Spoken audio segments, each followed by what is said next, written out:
Guys, welcome back to my channel, and in this video I'm just going to show you that how to choose who can see your Facebook story, which is very simple and easy to do. So let's get started. And first of all, just simply open up your Facebook, and then what you all have to do is just tap on the three lines on the top right to go to the menu.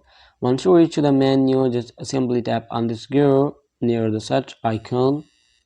So when you come to settings and privacy, by tapping the gear, just you'll have to scroll a little bit and you'll find a storage option. What you all have to do is just simply tap on that option and go to story privacy.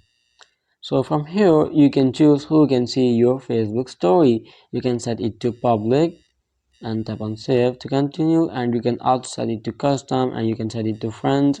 So that's how you can easily choose who can see your story on Facebook. So I hope it helps you guys, and if you have any question about the tutorial, just leave in the comment section below and I'll be catching you in the next video. Thanks guys, and I would recommend you to check the latest videos on the end screen.